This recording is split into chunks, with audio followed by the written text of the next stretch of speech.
Good morning and welcome to day 36 of our Lenten journey. My name is Padre Caldwell and I'm the Senior Chaplain to 104 Theatre Sustainment Brigade.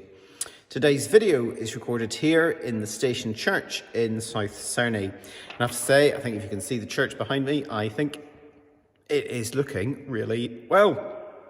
Today is, of course, Holy Tuesday, the day whenever the church remembers the final time whenever Jesus preached in the temple. And on that occasion, he invited others to follow him to receive the benefits of his sacrifice. The people didn't quite know what was meant by that, but Jesus issued an invitation to follow him, to invite others to benefit from what would ultimately become his death and his resurrection. But of course, the thing about Jesus is that the religious leaders suffered from jealousy. They were incredibly jealous of Jesus. Jesus was someone throughout the 3 years of his public ministry who became very popular. He was authentic.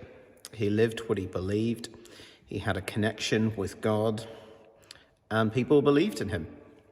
His faith, his integrity, everything about him, it drew others towards him.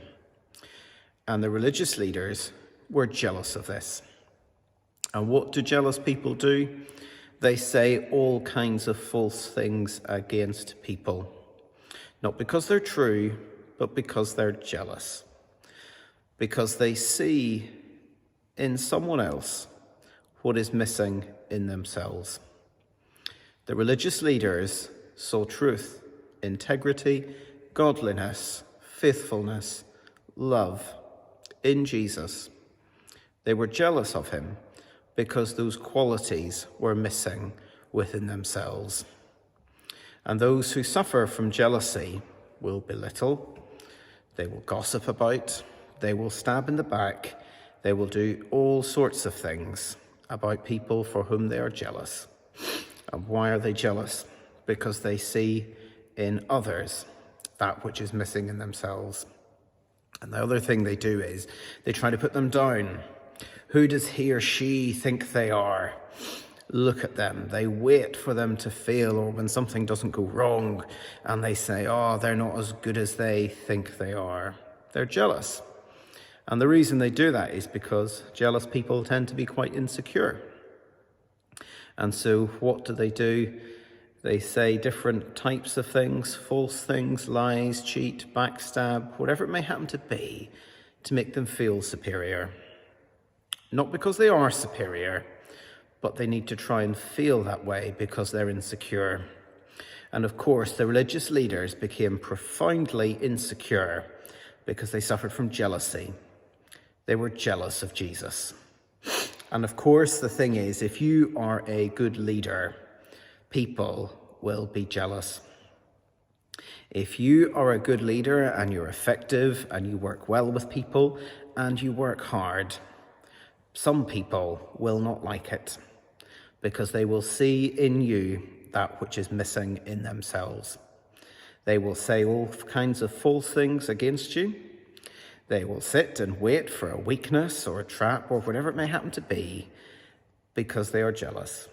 They will gossip, not because they are superior, but because they need to feel that way by giving them that kind of false sense of superiority. Jealous people suffer from insecurity. And of course, in Jesus' day, they tried to plot against him. They were so full of jealousy that they even wanted to put him to death upon a cross. That's how jealous they were. That's how threatened they felt by Jesus. And of course, it didn't work out. Jesus' integrity shone through. And friends, if you are a good leader, you're hardworking, you're committed, you get things done, you do what needs to be done, you make the sacrifices that few other people would make, there will be people who are jealous of you. But folks, God calls us to be faithful. He calls us to do what is right. He calls us to be people of integrity. Never let the jealous get in the way of doing what God has called you to do. Friends, on this Holy Tuesday, be encouraged. Do what is right. Be honest before God and never let anyone who is jealous get in the way of your leadership and being the best leader that you can be.